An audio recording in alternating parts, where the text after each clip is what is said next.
कहानी की शुरुआत होती है एक टेम्पल से और इस टेम्पल का नाम होता है फुगेन। और इस टेम्पल के अंदर में हम एक फैमिली को देखते हैं और यही वो फैमिली है जो कि इस टेम्पल का देख रेख करती है। अब यहाँ पे जो डैड होते हैं वो अपने बेटे को बता रहे होते हैं कि देखो हमारे पूर्वज इस टेम्पल का देख रेख करते आ रहे थे, अब ये काम तुम्हें करना होगा। और ऊपर से हमारे टेम्पल के अंदर एक स्पेयर भी है जो कि उनके समय में बहुत पॉपुलर हुआ करता था, लेकिन आज के समय में कोई भी स्पेयर को देखना नहीं चाहता और ना ही कोई स्पेयर की कहानी जानता है। लेकिन वहीं पे इनका लड़का जिसका नाम होता है ओसियो, वो खाना ठूसने में बिजी था और वो यहाँ पे अपने डैड को बोलता है कि मेरे को और खाना चाहिए। लेकिन तभी उसके डैड उसे एक थप्पड़ मारते हैं और बोलते हैं कि गधे मेरी बात सुन। लेकिन यहाँ पे ओसियो अपने ही डैड को एक किक मारता है और बोलता है कि मैं आपकी बात सुनता और आपकी बात पे यकीन भी करता, लेकिन पहले मुझे वो स्पेयर दिखाइए। लेकिन एक्चुअली में कोई भी स्पेयर नहीं है, मुझे ऐसा लगता है कि बूढ़े होने की वजह से आपका दिमाग सठिया गया है। और इतना बोलने के बाद अब दोनों आपस में लड़ने लगते हैं। फिर लड़ाई खत्म हो जाने के बाद यहाँ पे डैड बताते हैं कि देखो मैं कुछ दिनों के लिए छुट्टी पे जा रहा हूँ। तो ओसियो बोलता है कि तुम्हारे ही मजे हैं क्योंकि इस महीने में तुम तीसरी बार छुट्टी पे जा रहे हो। लेकिन उसके डैड बताते हैं कि देखो ये मेरी ट्रेनिंग का पार्ट है, तुम इसको नहीं समझोगे। और इतना बोलने के बाद जब वो जाने लगते हैं तब आखिरी में बस इतना बोलते हैं कि देखो कुछ बुक्स रखे हुए हैं सेट के अंदर, प्लीज उन्हें साफ कर देना। अब यहाँ पे ओसियो कुछ बुक्स को लेकर के सेट के अंदर रखने के लिए चला जाता है, लेकिन तभी उसका पाँव किसी चीज में टकराता है और बाद में वो नीचे गिर जाता है। जब वो पीछे मुड़ करके देखता है तो उसे पता चलता है कि वहाँ पे एक छोटा सा दरवाजा है और यहाँ पे ओसियो सोच रहा होता है कि इस चीज के बारे में मुझे तो मेरे डैड ने कुछ भी नहीं बताया। इसलिए यहाँ पे ओसियो उस दरवाजे को खोलने लगता है। वो कैसे भी करके दरवाजा खोल तो लेता है, लेकिन दरवाजा इतना भारी होता है कि उसकी वजह से वो नीचे गिर जाता है। और यहाँ नीचे आने के बाद ओसियो को इस चीज का एहसास हो रहा होता है कि कोई तो उसके पीछे है।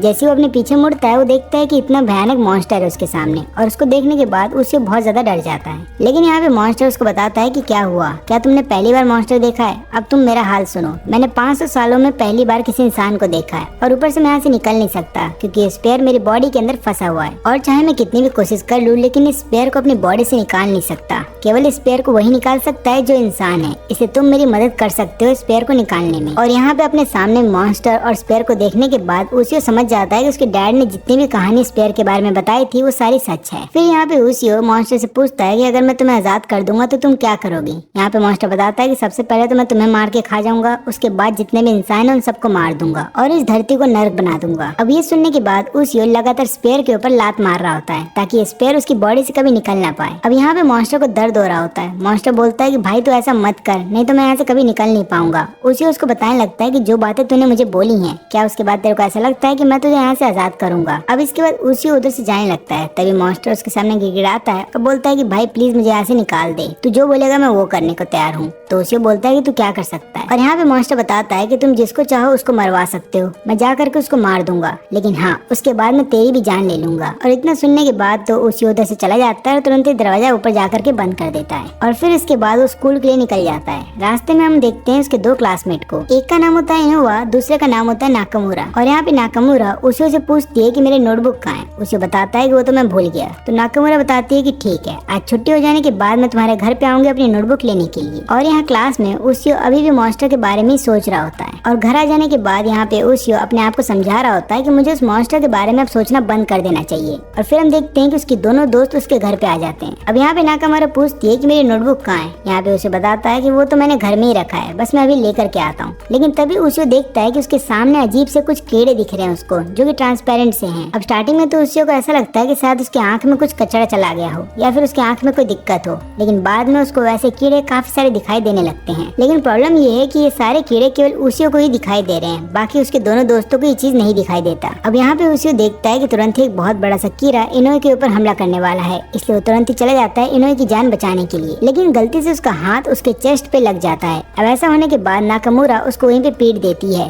लेकिन ऐसा होने के बावजूद भी इनोए बोलती है कोई बात नहीं। और यहाँ पे ओसियो तुरंत ही खड़ा हो जाता है और चला जाता है फिर से उसी डोर के पास। वो डोर को ओपन करने के बाद मॉन्स्टर से यहाँ पे पूछता है कि ये क्या हो रहा है, मेरे को ये सारे ट्रांसपेरेंट मॉन्स्टर क्यों दिख रहे हैं? अब यहाँ पे मॉन्स्टर हंसते हुए बताता है कि जो भी चीज तुम्हें दिखाई दे रही है वो बेसिकली फिश और इंसेक्ट मॉन्स्टर है, जो कि मेरी एनर्जी से अट्रैक्ट होकर के इधर पे आ रहे हैं। और क्योंकि मैं यहाँ पे 500 सालों से कैद था तो 500 सालों से इस दरवाजे के अंदर मेरी एनर्जी स्टोर हो गई थी, लेकिन जैसे ही तुमने दरवाजा खोला मेरी एनर्जी पूरी बाहर चली गई है। यही कारण है कि वो सारे अट्रैक्ट होकर के इधर पे आ रहे हैं। और क्योंकि तुमने मेरे को छू लिया था यही कारण है कि तुम उन मॉन्स्टर को देख पा रहे हो, लेकिन इससे कोई फर्क नहीं पड़ता क्योंकि थोड़ी देर के बाद वो मॉन्स्टर अपने असली फॉर्म में आ जाएंगे और उसके बाद वो इंसानों पे ऊपर हमला करके उन्हें मार देंगे। और तभी दोनों लड़कियों की चिल्लाने की आवाज आती है और यहाँ पे ओसियो बाहर जाने वाला था, लेकिन मॉन्स्टर उसको बोलता है कि कोई फायदा नहीं होगा बाहर जाके, तुम उनको मेरे बिना नहीं बचा सकते, तो मेरे को यहाँ से आजाद कर दो और हम दोनों मिल करके उनकी जान बचा लेंगे। अब यहाँ पे ओशियो के पास कोई चारा नहीं था, तो मॉन्स्टर को बोलता है कि ठीक है, मैं तुम्हें आजाद कर दूंगा, लेकिन वादा करो कि तुम मेरा साथ निभाओगे और उन दोनों लड़कियों की जान बचाओगे। यहाँ पे मॉन्स्टर बोलता है कि ठीक है, मैं वादा करता हूँ। और यहाँ पे फिर ओशियो निकाल देता है उस पेयर को उसकी बॉडी से, लेकिन जैसे वो ऐसा करता है तुरंत ही मॉन्स्टर उस पर हमला कर देता है और बोलता है कि तुमने मेरा बहुत मजाक उड़ाया था, तो तुम्हें क्या लगता है मैं तुम्हारी मदद करूंगा। लेकिन ये सुनने के बाद ओशियो को बहुत गुस्सा आ जाता है और फिर हम देखते हैं कि अचानक से वो जो स्पेयर है उसकी सारी पावर ओशियो के अंदर आ जाती है और यहाँ पे ओशियो बहुत ही आराम से स्पेयर को कंट्रोल भी कर रहा था और साथ ही साथ उसका ट्रांसफॉर्मेशन भी हो रहा था। अब ये नजारा देखने के बाद यहाँ पे मॉन्स्टर समझ जाता है कि ओशियो के पास भी उसी तरीके की पावर है जिस तरीके की पावर आज से 500 साल पहले उस समुराई के पास थी जिसने कि इस मॉन्स्टर को यहाँ पे कैद करके रखा था। और ये देखने के बाद कि ओशियो के पास भी उसी तरीके की पावर आ गई है, इस मॉन्स्टर की फटके 4 हो जाती है और ये समझ जाता है कि ओशियो इसके ऊपर हमला करने वाला है, इसलिए तुरंत ही बाहर चला जाता है और बाकी सभी मॉन्स्टर्स को मार रहा होता है। बोलता है कि मैं अपना वादा पूरा कर रहा हूँ, बस मेरी जान मत लेना। और फिर हम देखते हैं कि यहाँ पे जितने भी छोटे मॉन्स्टर होते हैं वो सारे एक साथ आ जाते हैं, जिसके बाद वो लोग एक बड़े से मॉन्स्टर को जन्म देते हैं। और फिर हम देखते हैं कि यहाँ पे जो बड़ा मॉन्स्टर है वो घर के ऊपर हमला करने वाला था और फिर यहाँ पे ओशियो इस मॉन्स्टर को बोलता है कि पहला हमला तुम करो उसके ऊपर और दूसरा हमला मैं करूंगा। और फिर यहाँ पे मॉन्स्टर वैसा ही करता है, पहला हमला वो करता है और बाद में आखिरी हमला ओशियो करता है और वो दोनों मिल करके सभी मॉन्स्टर को हरा देते हैं। और यहीं पे हमें ओशियो से इस स्पेयर के बारे में कुछ पता चलता है। वो बताने लगता है कि ये स्पेयर इतना पावरफुल है कि जो भी यूजर इस स्पेयर को अपने हाथ में पकड़ेगा उसके पास बीस्ट की पावर आ जाएगी, एक ऐसा पावर जो कि हर तरीके के मॉन्स्टर को मार सकता है। लेकिन यहाँ पे मॉन्स्टर बोलता है कि अब मेरा काम हो गया, मैं यहाँ से जा रहा हूँ, लेकिन ओशियो उसे जाने नहीं देता। वो बोलने लगता है कि तुम कहीं नहीं जा सकते। मॉन्स्टर पूछता है पर ऐसा क्यों, मैंने तो अपना काम पूरा कर दिया। लेकिन यहाँ पे ओशियो बताता है कि देखो तुम प्रॉब्लम नहीं हो, तुम्हारी जो एनर्जी है वो अभी भी पूरे एनवायरनमेंट में फैल रही है और ऐसा होने की वजह से होगा यूँ कि बाकी जितने ही मॉन्स्टर हैं वो हो सकता है हमारे ऊपर नहीं तो इंसानों के ऊपर अटैक करने के लिए आ सकते हैं। और ये सुनने के बाद मॉन्स्टर यहाँ पे मान जाता है ओशियो के साथ रहने के लिए, क्योंकि अगर वो मना करेगा तो यहाँ पे ओशियो के पास पेयर है जिसकी मदद से वो मॉन्स्टर की जान ले सकता है। अब यहाँ पे ओशियो तो मॉन्स्टर के साथ बातें कर रहा है, लेकिन ये दोनों लड़कियां सोच रही होती हैं कि ओशियो किससे बात कर रहा है, क्योंकि इन दोनों लड़कियों को यहाँ पे मॉन्स्टर दिखता नहीं। और यहीं पे ओशियो इस मॉन्स्टर का एक नाम रख देता है। वो बोलता है कि आज से तुम्हारा नाम होगा टोरा।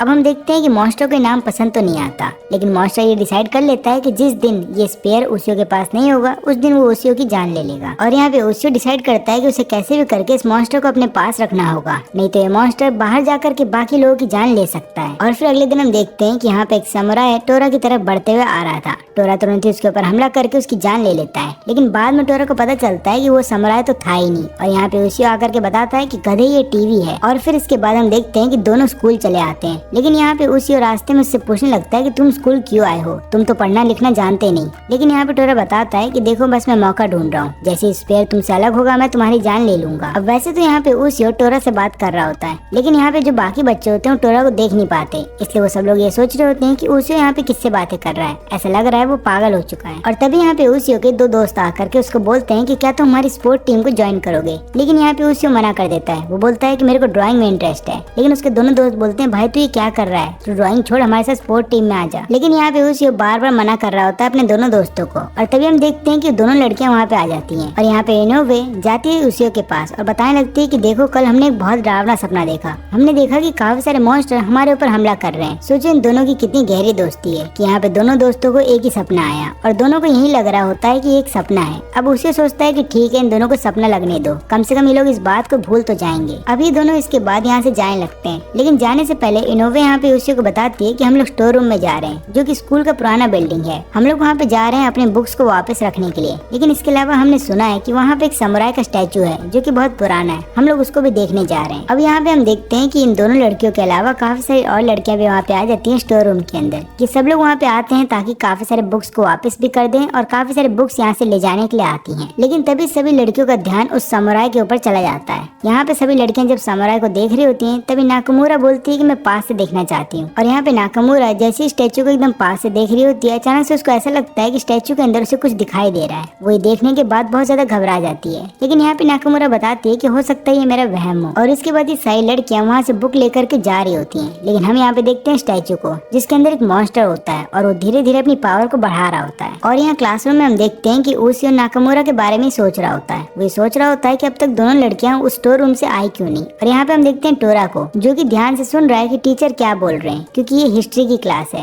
और यहाँ पे टोरा जानना चाहता है कि जब वो 500 सालों से कैद था तब उस बीच में क्या क्या हुआ है। लेकिन तभी अचानक से हम देखते हैं कि यहाँ पे ओशियो के पास जो स्पेयर है उसमें से आवाज आने लगती है और यहाँ पे उसे समझ नहीं पा रहा होता है कि ये ऐसा क्यों हो रहा है। लेकिन तभी स्टोर रूम के अंदर से लड़कियों की चिल्लाने की आवाज आती है और यहाँ पे तुरंत ही ओशियो अपने स्पेयर को लेकर के चला जाता है स्टोर रूम के अंदर। और यहाँ पे वो अपने सामने एक लड़की को देखता है जो कि स्टैचू में बदलने वाली थी। और स्टैचू में इससे पहले वो लड़की बदल पाती, वो लड़की बताने लगती है कि सभी लड़कियों को स्टैचू में बदल दिया गया है और अब मैं भी स्टैचू में बदलने वाली हूँ। लेकिन पूरे स्कूल में ये बात फैल जाती है कि सभी लड़कियां गायब हो गई हैं। जिसके बाद हम देखते हैं कि स्कूल वाले पुलिस को वहाँ पे बुला लेते हैं और सबको ऐसा लग रहा होता है कि ये किडनैपिंग का केस है। लेकिन यहाँ पे उसी को पता होता है कि कुछ तो गड़बड़ है, इसलिए वो तुरंत ही टोरा से पूछता है कि मुझे बताओ यहाँ पे क्या चल रहा है। लेकिन यहाँ पे टोरा उसकी मदद करने से मना कर देता है। वो बोलता है कि मैं तुम्हारी मदद क्यों करूँ, मैं तो एक मॉन्स्टर हूँ जो कि तुम्हें मारना चाहता हूँ, तो मैं तुम्हारी मदद क्यों करूंगा। और इसके बाद इन दोनों के बीच में फाइट स्टार्ट हो जाती है जो कि थोड़ी देर के लिए सीरियस थी। लेकिन हम देखते हैं कि यहाँ पे टोरा का जो हाथ होता है वो थोड़ा सा इंजर्ड हो जाता है, इसलिए यहाँ पे टोरा लड़ना छोड़ देता है। और तभी उसी उसको बोलता है कि अब जल्दी बताओ कि ये सब क्या चल रहा है। और यहाँ पे टोरा बताता है कि ये काम एक स्टोन ईटर का है। ये एक ऐसा मॉन्स्टर है जो कि स्टोन के अंदर रहता है, यानी कि पुरानी चीजों के अंदर कैद रहता है। और जैसे इसको मौका मिलता है ये अपने शिकार को सबसे पहले स्टोन के अंदर बदल देता है और उसके बाद उसको किसी और डायमेंशन में भेज देता है। और वहाँ जाने के बाद वो उसका शिकार करता है और उसको मार के खा लेता है। अब इधर पे हम देखते हैं कि पुलिस वाले लगातार स्टोर रूम में ढूंढ रहे होते हैं ताकि उन्हें कोई सबूत मिल जाए, लेकिन उन्हें उधर पे कुछ भी नहीं मिलता। लेकिन हम यहाँ पे देखते हैं कि दोनों एक बैरियर के अंदर फंसे होते हैं जहाँ पे वो स्टोन मॉन्स्टर इनके ऊपर हमला करने वाला था। और वो मॉन्स्टर तुरंत ही इन दोनों के ऊपर हमला कर देता है और इन दोनों को स्टोन के अंदर बदल रहा होता है। और बदलते समय वो लगातार बोल रहा होता है कि तुम दोनों को इस तरीके से डर में देखने के बाद मेरे को बहुत मजा आ रहा है। लेकिन तभी हम देखते हैं कि वहाँ पे ओशियो टोरा के साथ वहाँ पे आ जाता है और जिस बैरियर के अंदर ही दोनों लड़कियां कैद थी उस बैरियर को काट देता है और उसके बाद वो तुरंत ही स्टोन ईटर से लड़ने के लिए चला जाता है। लेकिन यहाँ पे ओशियो तुरंत ही स्टोन ईटर के ऊपर हमला तो कर देता है, लेकिन इससे स्टोन ईटर को कुछ भी नहीं होता। और पीछे से चिल्लाते हुए टोरा बोलता है कि वो उसकी रियल बॉडी नहीं है, तुम्हें उसकी रियल बॉडी को ढूंढना होगा। लेकिन फिर यहाँ पे टोरा अपने आप को याद दिलाता है कि उसे आजादी चाहिए, इसलिए वो यहाँ पे ओशियो की मदद नहीं करेगा। और यहाँ पे जो स्टोन मॉन्स्टर होता है वो तुरंत ही ओशियो के ऊपर हमला करके उसके हाथ से उसका स्पेयर फेंक देता है। और ऐसा होने की वजह से यहाँ पे ओशियो अब धीरे धीरे स्टोन में बदल रहा होता है। इधर पे हम देखते हैं स्टोन मॉन्स्टर का असली रूप। वो बेसिकली एक इंसेक्ट होता है जो कि अपने आप को धीरे धीरे बड़ा कर रहा होता है। लेकिन तभी टोरा का ध्यान इस बात पे जाता है कि जिस बैरियर के अंदर ये दोनों आए हैं वो अब बंद होने वाला है। यहाँ पे टोरा तुरंत ही ओशियो को बताता है कि हम दोनों को यहाँ से निकलना होगा, क्योंकि अगर हम यहाँ से नहीं निकले तो तुम तो बहुत दर्दनाक मौत मरने वाले हो, मैं तो तभी बच जाऊंगा। और तभी यहाँ पे ओशियो बोलता है कि देखो तुम मेरी जान तो नहीं बचा सकते, लेकिन एक काम करो, यहाँ पे जितनी भी लड़कियां हैं उन सबको यहाँ से बाहर लेकर के चले जाओ ताकि उनकी जान बच जाए। अब यहाँ पे टोरा भी सोच रहा होता है कि यार ये कैसा इंसान है जो कि अपने आप को ना बचा करके बाकी सब लोगों को बचाना चाहता है। इसलिए यहाँ पे टोरा वैसे ही करता है जैसा ओशियो ने उसको बोला था। वो सभी लड़कियों को उस बैरियर से निकाल लेता है और बाद में ओशियो को बोलता है निकल करके आने के लिए। लेकिन ओशियो उस बैरियर से नहीं निकल पाता क्योंकि उसकी आधे से ज्यादा बॉडी अब स्टोन में बदल चुकी है। और यहाँ पे ओशियो लास्ट में स्टोन में बदलने वाला था, उससे पहले वो बोलने लगता है कि देखो टोरा, अब तुम मुझे नहीं मार पाओगे, शायद मेरी मौत किसी और मॉन्स्टर के हाथ में लिखी हुई थी। और यहाँ पे हम देखते हैं कि इससे पहले कि बैरियर बंद हो जाता है तुरंत ही टोरा बीच में आ जाता है और उस बैरियर को बंद होने से पहले रोक लेता है। और फिर इसके बाद टोरा अंदर आ जाता है और वो बताने लगता है कि तुम्हें मेरे अलावा कोई नहीं मारेगा। और उसके बाद हम देखते हैं कि तुरंत स्टोन मॉन्स्टर यहाँ पे टोरा के ऊपर हमला कर देता है। वहीं पे दूसरी तरफ ओशियो लगातार स्पेयर के बारे में सोच रहा होता है और वो अपने माइंड के जरिए स्पेयर को अपने पास बुला रहा होता है। और तभी अचानक से हम देखते हैं कि स्पेयर उसके पास आ भी जाता है, जिसके बाद ओशियो यहाँ पे स्टोन में बदलने से पहले बच जाता है। और फिर इसके बाद ओशियो तुरंत ही स्पेयर को फेंक देता है दोनों गेट के बीच में ताकि गेट बंद ना हो। और हम देखते हैं यहाँ पे टोरा को जो कि तुरंत ही अपनी लाइटनिंग स्ट्राइक का इस्तेमाल करता है ताकि स्टोन मॉन्स्टर को हराया जा सके। और ये लाइटनिंग स्ट्राइक इतनी ज्यादा पावरफुल होती है कि बाहर जितने भी लोग खड़े थे उन सबको भी दिखाई दे रहा था। और यहाँ पे ओशियो और टोरा आसमान में चले जाते हैं और उनका पीछे यहाँ पे स्टोन मॉन्स्टर भी कर रहा होता है जो कि अपने रियल फॉर्म में आ जाता है और बहुत बड़े अवतार में यहाँ पे हमला करने लगता है इन दोनों के ऊपर। और फिर यहाँ पे टोरा ओशियो को बताता है कि अगर तुम्हें इस मॉन्स्टर को हराना है तो तुम्हें इसके लेफ्ट आंख पे हमला करना होगा, वो भी ह्यूमन स्लाइवा से। अब यहाँ पे टोरा खुद से एक सवाल पूछता है कि भला वो इंसानों की मदद क्यों कर रहा है। और यहाँ पे ओशियो टोरा को थैंक यू बोलता है और तुरंत ही चला जाता है इंसेक्ट के ऊपर हमला करने के लिए। वो तुरंत ही अपने स्पेयर के ऊपर अपना थूक लगा देता है और बाद में सीधा हमला करता है उसकी आंख पे। और यहाँ पे ओशियो मॉन्स्टर के दोनों ही लेफ्ट आंख को फोड़ देता है, जिसके बाद हम देखते हैं कि वो नीचे चला आता है और फिर बाद में सभी लड़कियों को स्टैचू में से आजाद कर देता है। और ऐसा करने के बाद ये दोनों वहाँ से भाग जाते हैं। लेकिन जितने भी लोग वहाँ पे थे उन सब ने इसका वीडियो बना लिया था और वो सब लोग यही बात कर रहे होते हैं कि जो भी चीज उन्होंने देखी क्या वो सच है या फिर सपना। और यहाँ पे ओशियो और टोरा का जो वीडियो होता है हवा में उड़ने वाला, वो न्यूज में भी दिखाया जा रहा होता है। और यहाँ पे टोरा अपने आप को देख लेने के बाद बहुत खुश होता है और वो लगातार बोल रहा होता है कि देखो मैं कितना ज्यादा फेमस हो गया और ऊपर से मेरा एक और हमशक्ल है जो कि टीवी पे दिखाई दे रहा है, लगता है मुझे इससे मिलने जाना होगा। फिर इसके बाद हमें एक पास्ट का सीन दिखाया जाता है जहाँ पे ओशियो के डैड उसको बता रहे होते हैं कि कैसे एक मॉन्स्टर हुआ करता था जो कि हर एक गांव पे हमला करता था और वहाँ के सभी लोगों को मार के खा जाया करता था। लेकिन तभी एक अनजान आदमी उससे लड़ने के लिए आ जाता है उसके सामने और फिर वो अपनी स्पेयर की मदद से उस मॉन्स्टर से लगातार 4 दिन तक लड़ता रहता है। और 5वें दिन उस मुसाफिर ने अपने स्पेयर की मदद से उस मॉन्स्टर को एक पत्थर के अंदर ट्रैप करके रख दिया और बाद में उसी पत्थर के आसपास एक बहुत बड़ा सा टेम्पल बना दिया जाता है और वो आदमी जिसने की मॉन्स्टर को रोका था उसको इस टेम्पल का हेड प्रीस्ट बना दिया जाता है और वहीं से हमारे ब्लड लाइन की शुरुआत हुई थी। और यहाँ पे प्रेजेंट में हम देखते हैं कि ओशियो के डैड वापस आ जाते हैं अपनी छुट्टियों से और बाद में आने के बाद अपने बेटे को फिर से वही कहानी बता रहे होते हैं। लेकिन यहाँ पे ओशियो सोचता है कि अब वो कहानी सुन के क्या फायदा, क्योंकि अब तो जो होना था वो हो चुका है। और अब यहाँ पे ओशियो अपने स्पेयर को उठा करके वहाँ से जाने लगता है। तभी उसके डैड की नजर पड़ जाती है स्पेयर के ऊपर और यहाँ पे उसके डैड हिचकिचाते हुए लगातार बोल रहे होते हैं कि क्या ये वही मॉन्स्टर वाला स्पेयर है। लेकिन यहाँ पे ओशियो बोलता है कि नहीं, ये दूसरा स्पेयर है। और फिर बाद में ओशियो अपने दोस्तों के साथ बाहर चला जाता है। लेकिन यहाँ पे उसके डैड एक बार जाते हैं चेक करने के लिए कि क्या वो जो स्पेयर जो शुरू से बेसमेंट के अंदर रखा गया था वो अभी भी वहाँ पे है या नहीं। तो उन्हें पता चलता है कि वहाँ का मॉन्स्टर आजाद हो चुका है और वो ये बात भी समझ जाते हैं कि ओशियो के पास कौन सा स्पेयर है। और ये जानने के बाद तो उनकी हालत बहुत ज्यादा खराब हो जाती है। अब यहाँ पे तीनों आए होते हैं आर्ट एग्जीबिशन में और यहाँ पे ओशियो को आर्ट बहुत अच्छा लगता है तो वो तरह तरह की पेंटिंग को लगातार देखने लगता है और उसे एक पेंटर की पेंटिंग बहुत अच्छी लगने लगती है। उस पेंटर का नाम होता है हानियो। और फिर इसके बाद ओशियो अपने दोनों दोस्तों को वहाँ पे ले आता है और बाद में उन दोनों को बताता है कि देखो, इस पेंटर ने मरने से पहले इस पेंटिंग को बनाया था, ये कितनी ज्यादा यूनिक है। और इस पेंटिंग को देखने के बाद यहाँ पे नाकामुरा बोलती है कि मैंने शायद इस लड़की को पहले भी कहीं देखा है। फिर यहाँ पे उसे बोलता है कि अगर ऐसी बात है तो तुम क्या बोल सकती हो उस लड़की को कि वो मेरे लिए मॉडलिंग करे, मैं उसकी पेंटिंग बनाना चाहता हूँ। और उसके बाद ये तीनों यहाँ से चले जाते हैं। लेकिन टोरा वहीं पे होता है और टोरा इस पेंटिंग को देखने के बाद बोलता है कि जिसने भी ये पेंटिंग बनाई है उसने ये पेंटिंग नफरत में बनाई है और मरने से पहले उस पेंटर ने जरूर किसी इंसान को श्राप दिया होगा और ऐसे लोग ज्यादातर मरने के बाद एक डीमन में बदल जाते हैं। अब अगले दिन हम देखते हैं कि यहाँ पे ओशियो जा रहा होता है स्कूल के लिए, लेकिन टोरा उसके पीछे पड़ जाता है उसको खाने के लिए। और यहाँ पे ओशियो का पूरा ध्यान होता है टोरा के ऊपर, इसलिए उसको पता ही नहीं चलता कि उसके आगे कोई आ चुका है। और यहाँ पे वो एक लड़के से टकरा करके नीचे गिर जाता है और जिस लड़के से वो टकराता है वो 3rd ईयर का एक स्टूडेंट था, इसलिए उसको गुस्सा आ जाता है ओशियो के ऊपर और फिर वो लगातार ओशियो को पीटने लगता है। अब ये चीज देख लेने के बाद टोरा को बहुत मजा आता है। लेकिन तभी वहाँ पे एक लड़की आती है जो कि 3rd ईयर की स्टूडेंट होती है। वो लड़की यहाँ पे बोलती है कि उस लड़के को छोड़ दो, यानी कि ओशियो को छोड़ दो, तुम चाहे तो मुझे मार सकते हो और मारना ही क्यों, चाहे तो मेरी जान ही ले लो। और ये लड़की अपने पूरे स्कूल में फेमस होती है क्योंकि इस लड़की ने अपनी 4 बार जान लेने की कोशिश की है। और अब वो जो 3rd ईयर का स्टूडेंट होता है वो ओशियो को वहाँ पे छोड़ करके चला जाता है। फिर यहाँ पे ओशियो उस लड़की को थैंक यू बोलता है और बाद में पूछता है कि तुम्हारा नाम क्या है। यहाँ पे वो लड़की बताती है कि मेरा नाम है रिको हानियो। और इस लड़की का नाम सुनने के बाद ओशियो समझ जाता है कि ये वही लड़की है जिसको उसने पेंटिंग में देखा था। इसके अलावा उसे ये बात भी पता चलती है कि ये लड़की उस पेंटर की बेटी है। और तभी ओशियो उस लड़की को लगातार बोल रहा होता है कि प्लीज मेरी मॉडल बन जाओ, लेकिन यहाँ पे वो लड़की मना कर देती है। फिर हम देखते हैं कि ओशियो जब अपने घर जा रहा होता है तभी एक ट्रक उससे टकराने वाला था। अब यहाँ पे ट्रक सबसे पहले टोरा से टकराता है और जब वो ट्रक ओशियो से टकराने वाला था तब ओशियो अपने स्पेयर का इस्तेमाल करके ट्रक के 2 टुकड़े कर देता है। अब यहाँ पे टोरा को नजर आता है एक डीमन के ट्रेस और वो समझ जाता है कि ये काम किसी डीमन का है। और यहाँ घर पे हम देखते हैं कि ओशियो नाकामुरा से पूछ रहा होता है रिको के बारे में। वो बोलता है कि तुम 1st ईयर में रिको के बहुत करीब थी, तो मुझे उसके बारे में कुछ बताओ। और वो बताने लगती है कि जब रिको पहली बार स्कूल के अंदर आई थी तो वो ज्यादा पॉपुलर हो गई थी क्योंकि वो बहुत ज्यादा खूबसूरत थी और काफी सारे लड़कों ने उसको प्रपोज करने की भी कोशिश की थी। लेकिन जितने भी लड़के ने उसे प्रपोज किया वो सारे किसी न किसी दुर्घटना में मारे जाते। और इसके बाद मुझे ये भी सुनने में आया कि रिको ने अपनी खुद की भी जान लेने की कोशिश की, लेकिन जब भी वो ऐसा करने जाती वो उस काम में फेल हो जाती। और फिर एक दिन जब मैं रिको से मिलने के लिए जा रही थी तब उसने मेरे को मना कर दिया मेरे पास आने से। उसने बताया कि मेरे पास मत आओ क्योंकि मेरे आसपास एक डीमन है जो कि जितने भी लोग मेरे पास आते हैं उन सबकी जान ले लेता है, इसलिए मैं नहीं चाहती कि तुम्हें कुछ हो जाए। अब इसके बाद हम देखते हैं कि ओशियो अपने घर से कुछ काम के लिए बाहर आता है और रास्ते में उसको वही लड़का मिल जाता है। अब ये लड़का ओशियो को समझा रहा होता है कि रिको से दूर रहो,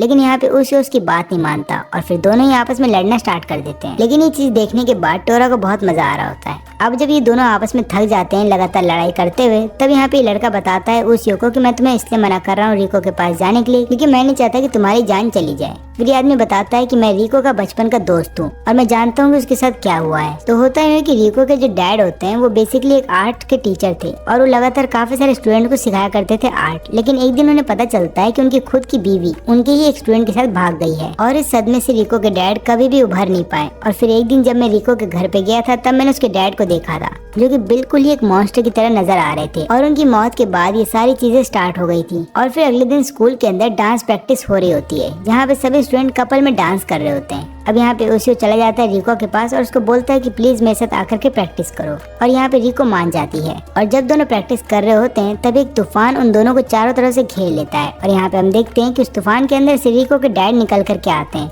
जो कि एक डीमन में बदल गए थे। और यहाँ पे वो तुरंत ही ओसियो के ऊपर हमला कर देते हैं और वहीं पे दूसरी तरफ रिको को बताते हैं कि तुम सिर्फ मेरी हो और तुम्हें मेरे से कोई अलग नहीं कर सकता। लेकिन तभी वहाँ पे टोरा आ जाता है जो कि रिको के डैड के ऊपर हमला कर देता है और उनका एक हाथ काट देता है। और बाद में उनको बताने लगता है कि ओसियो के ऊपर केवल मैं ही हमला कर सकता हूँ और उसकी जान लेने का हक केवल मुझे है। और इतना बोलने के बाद वो अपनी लाइटनिंग स्ट्राइक यहाँ पे रिको के डैड के ऊपर गिरा देता है जिसकी वजह से रिको के डैड को वहाँ से भागना पड़ता है। लेकिन यहाँ पे जो लड़का होता है वो रिको के डैड का एक झलक देख लेता है और यहाँ पे रिको ओसियो को सॉरी बोलती है और उसके बाद अपने घर भागते हुए चली जाती है। ये दोनों उसका पीछा करते हैं और यहाँ पे घर पे आ जाने के बाद उन दोनों को पता चलता है कि रिको यहाँ पे अपनी जान देने वाली है। अब यहाँ पे ओसियो तुरंत ही अपना स्पेयर फेंक देता है रिको की जान बचाने के लिए। लेकिन यहाँ पे रिको जिस तरीके से स्पेयर के ऊपर गिरती है ऐसा लग रहा है कि उसकी एक दो हड्डी तो टूट गई होगी। फिर इसके बाद हम देखते हैं कि दूसरा लड़का तुरंत ही विंडो से बाहर आता है और यहाँ पे रिको का हाथ पकड़ लेता है और यहाँ पे रिको के डैड भी नीचे आ जाते हैं। वो यहाँ पे रिको की जान बचाना चाहते थे लेकिन यहाँ पे रिको इन दोनों को मना करती है उसकी जान बचाने के लिए। वो बताती है कि मेरी जान मत बचाओ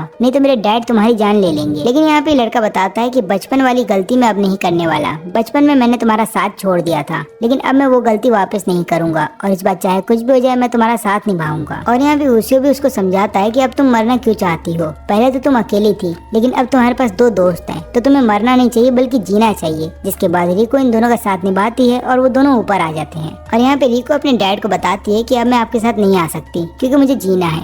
अब ये सुनने के बाद उसके डैड को और भी ज्यादा गुस्सा आ जाता है और वो रिको को अपने साथ पेंटिंग के अंदर ले जाना चाहते थे। लेकिन यहाँ पे रिको का जो बचपन का दोस्त होता है वो भी रिको को जोर से पकड़ लेता है और बाद में बताता है कि रिको जहाँ जाएगी मैं भी उसके साथ जाऊंगा। और तभी यहाँ पे ओसियो अपनी पावर का इस्तेमाल करता है और तुरंत ही मॉन्स्टर यानी कि रिको के डैड के ऊपर लगातार हमला करने लगता है और रिको के डैड को समझा रहा होता है कि देखो अगर तुम उसकी लाइफ को कंट्रोल करोगे तो वो जिंदा लाश बन के रह जाएगी इसलिए उसको जीने दो। अब ये सारी चीजें टोरा देख रहा होता है। टोरा यहाँ पे ओसियो को समझाता है कि तुम गधे हो क्या, तुम पेंटिंग के अंदर क्यों जा रहे हो, बल्कि उन तीनों को पेंटिंग के अंदर जाने दो तभी जाकर के हम मॉन्स्टर को मार पाएंगे क्योंकि इस मॉन्स्टर की पूरी पावर उस पेंटिंग के अंदर है। लेकिन यहाँ पे ओसियो उसको कोई जवाब नहीं देता बस एक डरावना सा लुक देता है और बाद में लगातार रिको के डैड के ऊपर हमला करने लगता है। लेकिन ऐसा करने की वजह से यहाँ पे ओसियो खुद भी पेंटिंग के अंदर समाने वाला था इसलिए टोरा को गुस्सा आ जाता है और वो तुरंत ही चला जाता है ओसियो की मदद करने के लिए। और बाद में ओसियो को पेंटिंग के अंदर से निकालते हुए बोलता है कि तुम हर किसी के हाथों मरना चाहते हो सिवाय मेरे। और यहाँ पे ओसियो जब पेंटिंग के अंदर से निकल रहा होता है तो इन दोनों को भी अपने साथ ले आता है बाहर। और उसके बाद टोरा बोलता है कि अब सही मौका है, तुरंत ही पेंटिंग के ऊपर हमला करो और उसकी जान ले लो। और यहाँ पे ओसियो अपने स्पेयर से पेंटिंग के ऊपर हमला करने तो जाता है लेकिन बीच में रिको आ जाती है और वो स्पेयर उसको लग जाता है। लेकिन एक्चुअली में इससे रिको को कोई नुकसान नहीं होता, उल्टा वो जो स्पेयर होता है वो सीधा जा करके डीमन के मुंह में लगता है। और यहाँ पे हमें टोरा से पता चलता है कि स्पेयर बेसिकली बनाया गया है डीमन और मॉन्स्टर के ऊपर हमला करने के लिए और यही वो कारण है कि जिसकी वजह से स्पेयर का असर इंसानों पे नहीं होता। लेकिन जैसे ही स्पेयर का असर पेंटिंग के ऊपर होने लगता है हम यहाँ पे देखते हैं कि रिको के डैड का जो डीमन होता है वो धीरे धीरे टूटने लगता है अंदर से और बाद में जैसी पेंटिंग टूटती है वहाँ से रिको के डैड का जो नेगेटिव एनर्जी होता है वो चला जाता है बाहर। और फिर इसके बाद हम देखते हैं यहाँ पे रिको के डैड का पॉजिटिव फॉर्म। इसको देखने के बाद रिको रोने लगती है। फिर यहाँ पे रिको के डैड होते हैं वो इन दोनों से माफी मांगते हैं और बोलते हैं कि प्लीज मेरी बेटी का ध्यान रखना। और इतना बोलने के बाद वो वहाँ से गायब हो जाते हैं। और फिर इसके बाद ओसियो सबको एक पेंटिंग दिखाता है जो कि पहले बहुत उदास नजर आ रही थी और ऐसा लग रहा था कि पेंटिंग बहुत ज्यादा डार्क बनाई गई है। लेकिन अब इस पेंटिंग को ध्यान से देखो, इस पेंटिंग के अंदर तुम्हें काफी सारे रंग नजर आएंगे और ऊपर से इस पेंटिंग के अंदर रिको बहुत खुश नजर आ रही है। लेकिन तभी ओसियो को इस बात का एहसास होता है कि वो अपने नॉर्मल वाले फॉर्म में आ चुका है, इसलिए वो तुरंत ही इन दोनों को बाय बोलता है और उधर से चला जाता है। वहीं पे दूसरी तरफ हम देखते हैं कंस्ट्रक्शन साइट को, जहाँ पे एक बहुत बड़े से पत्थर को हटाया जाने वाला होता है ताकि कंस्ट्रक्शन को पूरा किया जा सके।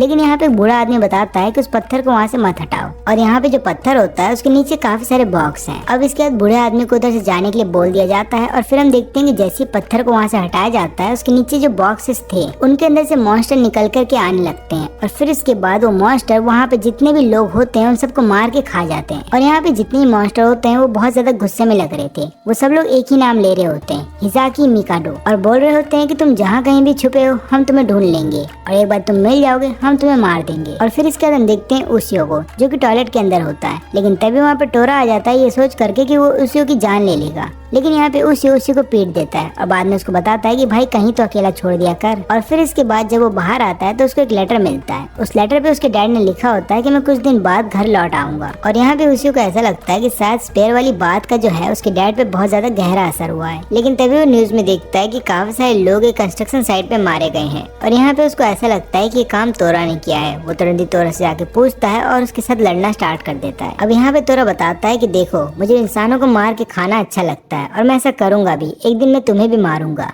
लेकिन ये वाला काम मैंने नहीं किया है, मेरी बात का यकीन करो। लेकिन यहाँ पे उसियो की कोई बात नहीं सुनता और फिर तोरा उससे तंग आ जाता है और फिर बाद में बोलता है कि अब मैं यहाँ से जा रहा हूँ, और उसके बाद तोरा वहाँ से चला जाता है। और इधर पे हम देखते हैं उसियो को, जो कि उसी साइट के पास पहुँच जाता है जहाँ पे इतने सारे लोग मारे गए हैं। और इधर पे बूढ़ा आदमी भी होता है जो कि अपने हाथ में बुक लेकर के आया होता है। वो लगातार यहाँ पे पुलिस वालों को समझा रहा होता है कि सारा काम मॉन्स्टर ने किया है, लेकिन कोई भी उसकी बात नहीं सुनता, और तभी उसके हाथ से बुक नीचे गिर जाती है। लेकिन यहाँ पे उसियो उस बुक को उठा लेता है। अब उसियो देखता है कि उस बुक के अंदर एक लड़की की फोटो है और इसका चेहरा इनोवे से बहुत मिलता जुलता है। इसलिए यहाँ पे उसियो उस बूढ़े आदमी से पूछता है इस लड़की के बारे में, और ये बूढ़ा आदमी बताता है कि इस लड़की का नाम है हिजाकी मिकाडो, और ये वही लड़की है जिसने कि इन सभी मॉन्स्टर्स को एक बॉक्स के अंदर बंद कर दिया था। और इन सभी मॉन्स्टर्स को गामिन बोला जाता है, और ये लोग हर एक शहर में ढूंढ रहे हैं हिजाकी को। और इधर पे हम देखते हैं नाकामुरा को, जो कि इनोवे को बता देते हैं कि आज मैं शॉपिंग पे नहीं चल पाऊंगी क्योंकि मुझे घर में कुछ काम है। और यहाँ पे इनोवे अकेले ही शॉपिंग के लिए चली जाती है। लेकिन वहीं पे टोरा शहर में पहली बार आया होता है, और शहर की इतनी सारी गाड़ियां और लाइट देखने के बाद वो हैरान था कि ये सब क्या है। लेकिन तभी उसका ध्यान जाता है काफी सारे ह्यूमंस के ऊपर, और वो सोच रहा होता है कि मैं एक एक करके सभी ह्यूमंस को खा लूंगा। लेकिन ऐसा करने के लिए वो जैसे ही रोड के ऊपर उतरता है उसकी टक्कर हो जाती है ट्रक से, और वो जाकर के एक बिल्डिंग में टकराता है। और फिर इसके बाद टोरा ढूंढने लगता है कि किसने उसे टक्कर मारा ताकि वो अपना रिवेंज ले सके।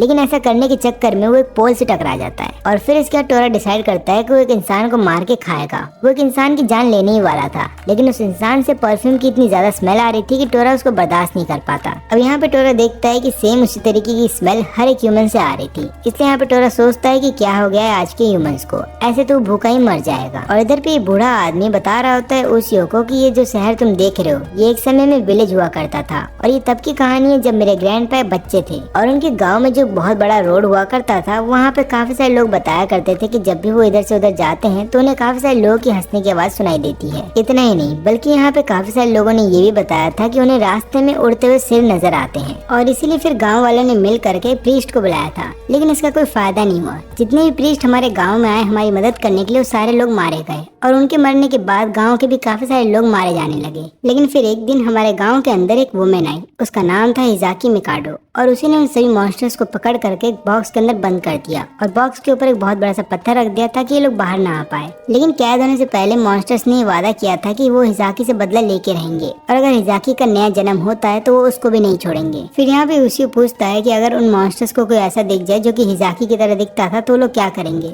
यहाँ पे वो बूढ़ा आदमी बताता है तब तो उसका मरना तय है, और वो तुरंत ही इनोवे को कॉल करता है, लेकिन वो कॉल नहीं उठाती। तो उसके बाद वो नाकामुरा से पूछता है कि इनोवे कहाँ है, और तब जाकर उसे पता चलता है कि वो शॉपिंग करने के लिए सिटी में गई है। और इधर पे हम देखते हैं सही मॉन्स्टर्स को जो कि मार्केट में लगातार घूम रहे होते हैं और हिजाकी को ही ढूंढ रहे होते हैं। लेकिन ढूंढने के दौरान हम देखते हैं कि वो बाकी लोगों पे अटैक करके उनकी भी जान ले लेते हैं। और इधर पे हम देखते हैं फिर टोरा को, जिसका बहुत बुरा हाल हो जाता है क्योंकि बेचारा कुछ खा भी नहीं पा रहा है और ऊपर से ना तो किसी को मार पा रहा है। तभी उसकी नजर जाती है इनोवे पे, और यहाँ पे टोरा समझ जाता है कि वो इनोवे को खा सकता है क्योंकि इनोवे के अंदर से कोई भी स्मेल नहीं आ रही होती है परफ्यूम की। लेकिन जैसे ही उसको खाने वाला था तुरंत ही उसको इस बात का एहसास होता है कि यहाँ पे उसके अलावा और भी काफी सारे मॉन्स्टर्स आ चुके हैं, और तभी एक मॉन्स्टर इनोवे को पीछे से खाने की कोशिश करता है। लेकिन उसी समय वहाँ पे उसी आ जाता है और तुरंत ही इनोवे की जान बचा लेता है। उसके बाद वो उधर से इनोवे को जाने के लिए बोलता बोलता है और अकेले ही सभी मॉन्स्टर से लड़ रहा होता है। लेकिन इन सभी मॉन्स्टर्स की पावर इतनी ज्यादा होती है कि उसियो उनके सामने टिक ही नहीं पाता और हम देखते हैं कि यहाँ पे सभी मॉन्स्टर उसियो को खाने की कोशिश भी करते हैं, लेकिन वो ऐसा कर नहीं पाते क्योंकि ट्रांसफॉर्मेशन के बाद उसियो की बॉडी बहुत ज्यादा पावरफुल हो जाती है, उसको कोई काट नहीं सकता। इसलिए वो लोग उसियो को उधर पे फेंक करके इनोवे की तरफ चले जाते हैं। अब इधर पे इनोवे समझ नहीं पाते कि उसकी तरफ ये क्या आ रहा है। उसको ऐसा लग रहा होता है कि शायद आज वो मर जाएगी और इसलिए फिर हम तुरंत देखते हैं कि वो मॉन्स्टर उस बिल्डिंग के ऊपर हमला कर देते हैं जिसके अंदर इनोवे छुपी हुई थी और ऐसा होने की वजह से इनोवे ऊपर से गिर रही होती है और हम देखते हैं कि यहाँ पे काफी सारे मॉन्स्टर नीचे तैयार होते हैं उसको खाने के लिए। लेकिन तभी बीच में टोरा आ जाता है और फिर यहाँ पे टोरा सही मॉन्स्टर को बताता है कि ये शिकार मेरा है। लेकिन यहाँ पे एक मॉन्स्टर बोलता है कि नहीं, इसे तो हम ही खाएंगे और वो तुरंत ही टोरा के ऊपर हमला करने के लिए आ जाता है। लेकिन यहाँ पे टोरा की पावर इतनी ज्यादा थी कि वो केवल एक ही हमले में उस मॉन्स्टर की जान ले लेता है। लेकिन तभी एक मॉन्स्टर उसके ऊपर तुरंत हमला करता है अपने बालों से और टोरा को यहाँ पे बंदी बना लेता है और तब तक अपने बाकी साथियों को बोलता है कि जा करके लड़की को खा लो। यहाँ पे टोरा उनको समझाता भी है कि जिस लड़की को तुम ढूंढ रहे हो वो कब का मर चुकी होगी, इंसान इतने समय तक जिंदा नहीं रहते। लेकिन यहाँ पे मॉन्स्टर उसकी कोई बात नहीं सुनते। तुरंत ही टोरा अपने आप को आजाद करा लेता है और बाद में बताता है कि मुझे पता है तुम कौन हो, तुम हितोबा क्लैन से बिलोंग करते हो और मुझे पता है कि तुम लोग यहाँ के नहीं हो। और इतना बोलने के बाद वो इस मॉन्स्टर का आधा सिर खा जाता है। लेकिन इसके बाद जो बचे हुए 3 मॉन्स्टर थे वो अचानक से हमला कर देते हैं टोरा के ऊपर। लेकिन यहाँ पे टोरा को उनके हमले से कुछ नहीं होता और इसके बाद टोरा उन तीनों को बिजली का झटका देता है। फिर हम देखते हैं कि इस हमले में 2 मॉन्स्टर तो मर जाते हैं। फिर एक मॉन्स्टर को समझ में आ जाता है कि वो टोरा को नहीं हरा सकता, इसलिए तुरंत ही चला जाता है लड़की के पीछे। और इससे पहले कि मॉन्स्टर इनोवे को खा पाता तुरंत ही हम देखते हैं कि वहाँ पे उसियो आ जाता है और वो अपने स्पेयर की मदद से इस मॉन्स्टर की जान ले लेता है। लेकिन यहाँ पे टोरा उदास हो जाता है क्योंकि उसे पता चलता है कि इस लड़की को खाने वाला था वो तो उसियो की दोस्त निकली।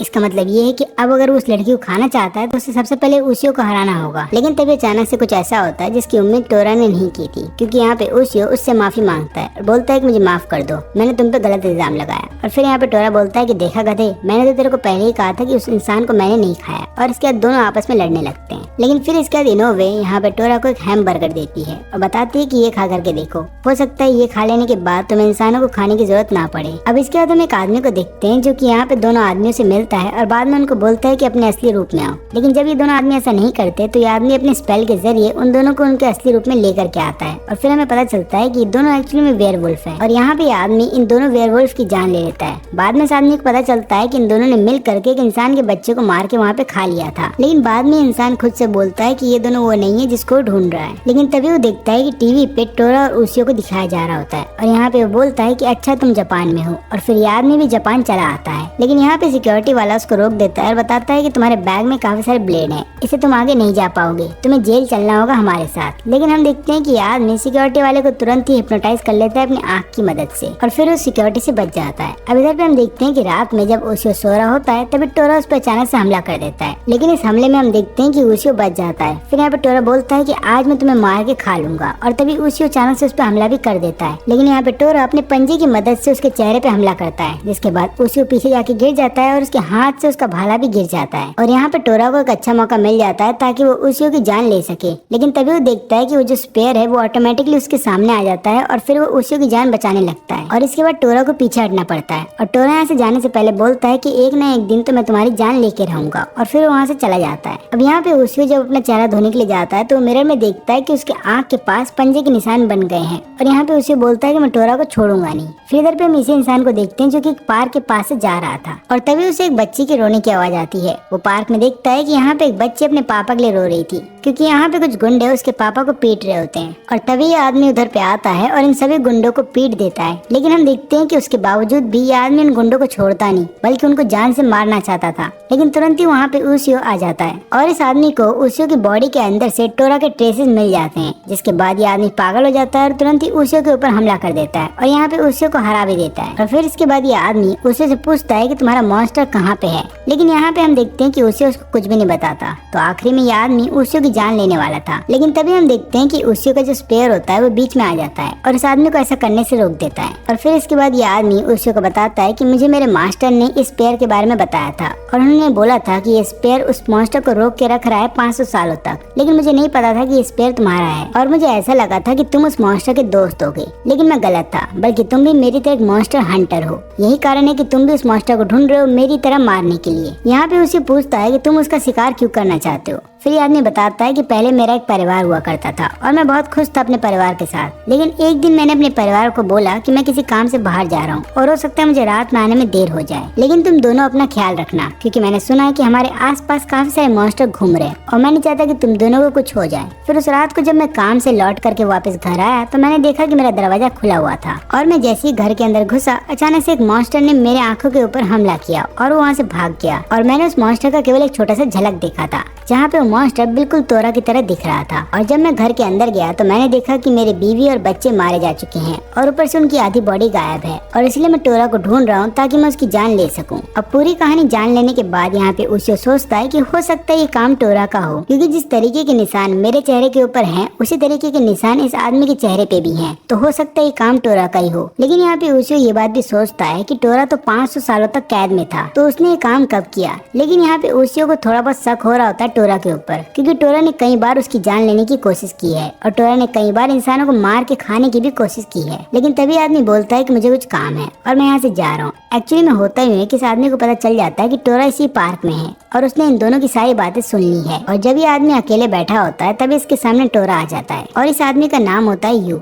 अब यहाँ पे यू टोरा को बोलता है कि तुम्हें याद तो होगा कि तुमने किस तरीके से मेरे फैमिली मेंबर्स की जान ली थी। लेकिन यहाँ पे टोरा बताता है कि मेरे को वो सब नहीं पता, लेकिन मैं तुमसे लड़ना चाहता हूँ क्योंकि तुम एक मॉन्स्टर हंटर हो और ऊपर से तुमने खुद कहा था पार्क में कि तुम मुझसे लड़ना चाहते हो, तो चलो आओ लड़ते हैं। फिर हम देखते हैं कि इन दोनों को लड़ते लड़ते रात हो जाती है और यहाँ पे कभी यू टोरा के ऊपर भारी पड़ता है तो कभी टोरा यू के ऊपर भारी पड़ता है और इन दोनों को लड़ते लड़ते सुबह हो जाती है। लेकिन ये दोनों अभी भी आपस में लड़ रहे होते हैं और यहाँ पे हम देखते हैं उसियो को, जो कि लगातार इसी बारे में सोच रहा होता है कि उसे क्या करना चाहिए, क्या उसे टोरा की मदद करनी चाहिए या फिर यू के साथ मिल करके टोरा को खत्म कर देना चाहिए। अब वो इसी बारे में लगातार सोच रहा होता है और स्कूल में भी बहुत शांत रहता है और इन दोनों को अच्छा नहीं लगता जब उसियो इतना शांत हो जाता है। इसलिए हम देखते हैं कि शाम में जब वो घर जा रहा होता है तब नाकामुरा उसका पीछा करते हुए उसके पास आती है और उसे एक जोरदार टपली मारती है और बताने लगती है कि मुझे पता है कि तुम किसी चीज को लेकर के परेशान हो, अगर ऐसा है तो उस चीज का सोल्यूशन निकालो, लेकिन इस तरीके से शांत मत रहो। अगर तुम्हें गुस्सा आ रहा है तो गुस्सा करो, अगर रोना है तो रो लो, लेकिन इस तरीके से शांत मत रहना। और अगर तुम्हें मेरी बात समझ में नहीं आती तो मुझे बताना, मैं फिर से एक और टपली मारने के लिए तुम्हें आ जाऊंगी। और उसके वहाँ से चले जाने के बाद यहाँ पे उसे समझ जाता है कि उसे क्या करना चाहिए और तभी वो पार्क की तरफ भागते हुए जाता है। अब यहाँ पे रात हो जाती है और हम देखते हैं कि यहाँ पे दोनों आपस में लड़े रहे होते हैं।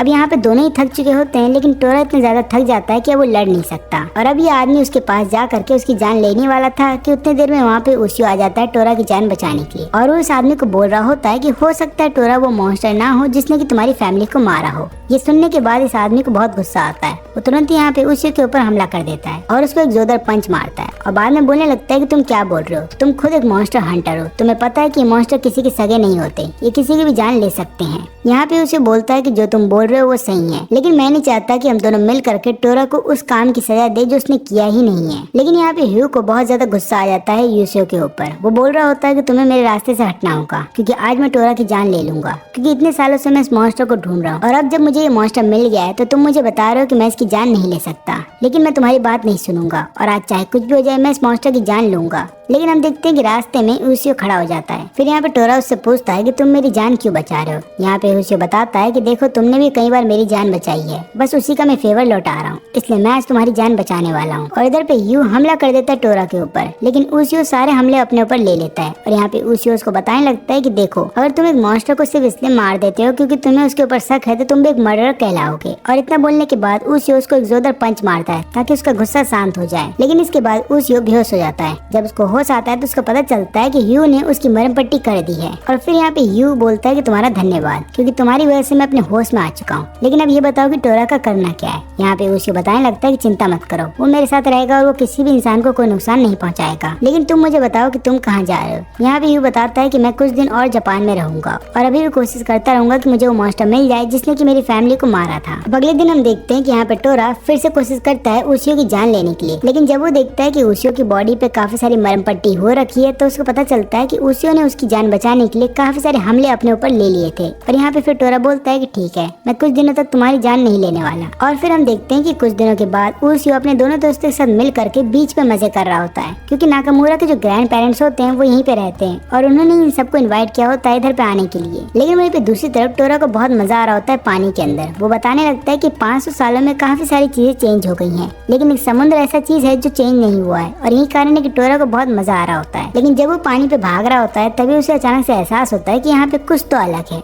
और वो अचानक से वहाँ पे रुक जाता है और तभी एक आवाज सुनाई देती है, नागा टोबी मारू। और इस आवाज को सुनने के बाद यहाँ पे टोरा बोलता है कि बहुत सालों के बाद यानी कि 500 सालों के बाद किसी ने मुझे इस नाम से बुलाया है, इसलिए तुम जो भी हो मेरे सामने आ जाओ, इससे पहले कि मैं तुम पे हमला कर दूं। और तभी उसके सामने एक स्पिरिट आ जाती है। ये स्पिरिट बताने लगती है कि मेरा नाम है ओमिजातो और मैं इसी समुद्र में रहता हूँ और इस समुद्र के अंदर एक बहुत बड़ी समस्या आ रखी है, क्योंकि यहाँ पे एक बहुत बड़ा सा मॉन्स्टर रहता है जिसका नाम है अयाकाशी। और जितने भी समुद्र के क्रिएचर हैं जो कि समुद्र के अंदर मर चुके हैं उन सब की सोल को ये अयाकाशी खा लेता है, या फिर बोल सकते हैं कि उन सभी की सोल को ट्रैप करके अपने पास रख लेता है। और ऐसा करने की वजह से वो मॉन्स्टर दिन पर दिन बड़ा होते जा रहा है। इसलिए मैं चाहता हूँ कि हम तुम्हारी मदद से उस मॉन्स्टर को मार दें। और यहाँ पे टोरा मान जाता है। वो बोलता है कि ठीक है, जो भी मॉन्स्टर है मेरे सामने लेकर के आओ, मैं उसकी जान ले लूंगा। लेकिन तभी हम देखते हैं कि वहाँ पे अयाकाशी उसके सामने आ जाता है और इतने बड़े मॉन्स्टर को देखने के बाद यहाँ पे टोरा भी सोच रहा होता है कि उसे क्या करना चाहिए। और फिर उसके बाद यहाँ पे हम देखते हैं कि टोरा तुरंत ही अपने लाइटनिंग स्ट्राइक से इस मॉन्स्टर के ऊपर हमला करता है, लेकिन इसका कोई फायदा नहीं होता, क्योंकि इस मॉन्स्टर की स्किन के ऊपर एक ऑयल की लेयर होती है और इसी वजह से टोरा की लाइटनिंग स्ट्राइक का इस पे कोई असर नहीं होता। लेकिन फिर इसके बाद अयाकाशी यहाँ पे टोरा के ऊपर तुरंत ही हमला कर देता है और उसको निगलने की कोशिश कर रहा होता है। लेकिन यहाँ पे ओमिजातो तुरंत ही आ जाता है टोरा की जान बचाने के लिए और वो बोल रहा होता है कि तुम्हें कैसे भी करके इसके मुंह से निकलना होगा। लेकिन यहाँ पे टोरा बताता है कि मैं कोशिश तो कर रहा हूँ, लेकिन मैं इसके मुंह से निकल नहीं पा रहा, क्योंकि इसका स्लाइवर बहुत ज्यादा स्लिपरी है और यही कारण है कि मेरा पाँव बार बार स्लिप कर रहा है, इसलिए मैं यहाँ से नहीं निकल सकता।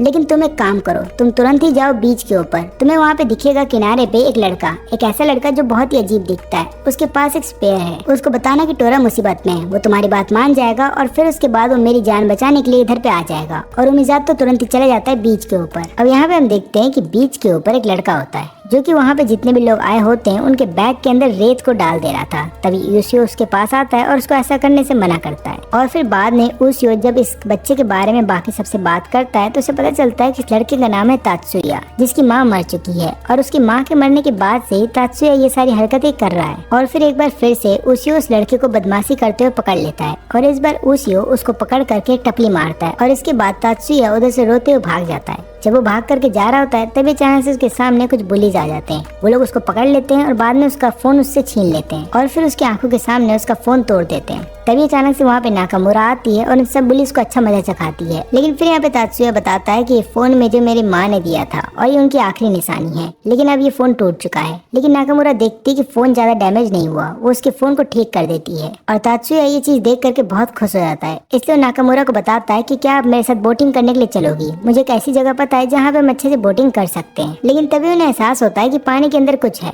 और इससे पहले वो लोग कुछ भी समझ पाते मॉन्स्टर पानी के अंदर से बाहर निकलता है और तुरंत उनके बोट को निगल लेता है। और हम देखते हैं यहाँ पे ओसियो को जो कि आराम कर रहा था, लेकिन तभी उसे एहसास होता है कि कोई उसका नाम पुकार रहा है और वो कोई और नहीं बल्कि ओमिजातो होता है। और वो यहाँ पे आने के बाद ओसियो को तोरा से रिलेटेड पूरी कहानी बता देता है। लेकिन दूसरी तरफ इनोवे यहाँ पे ओसियो को बुलाती है और बोलती है कि जल्दी चलो, घर पे एक फोन आया है नाकामुरा की तरफ से तुम्हारे लिए। और यहाँ पे नाकामुरा से वो बात करता है तो उसे पता चलता है कि नाकामुरा एक मॉन्स्टर के पेट के अंदर फंस गई है। और फिर इधर पे हम देखते हैं कि ओसियो चला जाता है उस मॉन्स्टर को खत्म करने के लिए। और इधर पे पेट के अंदर हम देखते हैं कि ये दोनों आराम से बैठे होते हैं। लेकिन तभी अचानक से काफी सारे मॉन्स्टर इनके ऊपर हमला करने के लिए आ जाते हैं। लेकिन अचानक से इन सभी मॉन्स्टर्स के ऊपर एक लाइटिंग स्ट्राइक होती है जो कि टोरा ने किया होता है। अब यहाँ पे टोरा इन दोनों की जान बचा तो लेता है, लेकिन यहाँ पे नाकामुरा टोरा को देखने के बाद बहुत ज्यादा डर जाती है, इसलिए वो लगातार उसके हाथ में जो भी चीज आती है उससे वो टोरा को चाहती थी वहाँ से भगा देना। लेकिन जब वो देखती है कि टोरा कोई भी हरकत नहीं कर रहा और टोरा आराम से वहाँ पे बैठा हुआ है तो वो शांत हो जाती है। और फिर उसके बाद वो यहाँ पे ओसियो की कहानी बताने लगती है तात्सुया को और वो बताती है कि ओसियो की जब माँ मर गई थी तब वो भी तुम्हारी तरह हो गया था, लेकिन फिर एक दिन मेरे डैड ने उससे बात किया और उसके बाद वो पूरी तरह से बदल गया। लेकिन अचानक से हम देखते हैं कि यहाँ पे हर एक चीज हिलने लगती है, क्योंकि जो मॉन्स्टर है जिसने कि इतने सारे स्पिरिट्स को खा रखा है वो इन सबको अब अपने पेट के अंदर पचा रहा होता है। और तभी इनके बोट के ऊपर हमला होता है और यहाँ पे तोरा इन दोनों की जान बचा लेता है। तोरा ऐसा इसलिए करता है क्योंकि उसको पता है कि अगर वो इन दोनों की जान नहीं बचाएगा करेगा तो बाद में उसियो उसकी जान ले लेगा, इसलिए वो यहाँ पे इन दोनों की जान बचा लेता है। लेकिन नाकामुरा यहाँ पे बेहोश हो जाती है। अब यहाँ पे तोरा नहीं चाहता था कि वो तीनों एक साथ मिल करके मॉन्स्टर का खाना बन जाए, इसलिए वो कैसे भी करके अपने बालों की मदद से वहाँ पे लटकने की कोशिश करता है। लेकिन बाद में उसकी ग्रिप छूट जाती है क्योंकि लगातार यहाँ पे मॉन्स्टर उन सबको अपने पेट के अंदर खींच रहा होता है। और तभी एन वक्त पे वहाँ पे उसियो आ जाता है, जो कि इन सभी को मॉन्स्टर का खाना बनने से पहले बचा लेता है। लेकिन यहाँ पे नाकामुरा का जो हाथ है वो तोरा के साथ इसलिए कनेक्टेड है क्योंकि उनके बीच में एक बैंड है। और यहाँ पे उसियो बोलता है तोरा को कि जा करके उसकी जान बचाओ क्योंकि वो बेहोश हो रखी है। लेकिन यहाँ पे तोरा बताता है कि मैं अपने लिमिट पे हूँ। इसलिए यहाँ पे उसियो तुरंत ही तात्सुया को बोलता है कि हम जो भी अच्छे या बुरे काम करते हैं वो हमारी माँ ऊपर से देखती है, इसलिए तुम नहीं चाहोगे कि तुम्हारी माँ ये समझे कि तुम एक डरपोक हो, इसलिए जाओ और नाकामुरा की मदद करो। और यहाँ पे तात्सुया चला जाता है नाकामुरा की मदद करने के लिए और तात्सुया तुरंत ही यहाँ पे नाकामुरा का हाथ पकड़ लेता है। लेकिन उतनी देर में हम यहाँ पे देखते हैं कि उसियो का हाथ अचानक से स्पेयर पे से छूट जाता है क्योंकि स्पेयर के ऊपर एक लिक्विड गिर जाता है, जिसके बाद उसका हाथ जैसे छूटता है तुरंत यहाँ पे स्पेयर अपने आप ही काम करने लगता है और वो स्पेयर सीधा चला जाता है मॉन्स्टर के मुंह की तरफ। अब बेसिकली ये जो आप मुंह देख रहे हो ये मॉन्स्टर का असली चेहरा है और यहाँ पे स्पेयर तुरंत ही उसके आंख के ऊपर हमला करके उसे अंदर से चीर देता है और ऐसा होने की वजह से इस मॉन्स्टर का जो पूरा शरीर होता है वहीं पे खत्म हो जाता है। फिर हम देखते हैं कि इस मॉन्स्टर के वहाँ से चले जाने के बाद उसी यहाँ पे टोरा को थैंक यू बोलता है। वो बताने लगता है कि तुम नहीं होते तो इन दोनों की जान नहीं बच पाती। अब इसके बाद ये तीनों अपने घर जा रहे होते हैं, लेकिन घर जाने से पहले यहाँ पे तात्सुया आता है और उसियो को बोलता है तुम्हारा शुक्रिया और अपना फोन उसको देने लगता है। उसियो बोलता है कि मैं नहीं ले सकता,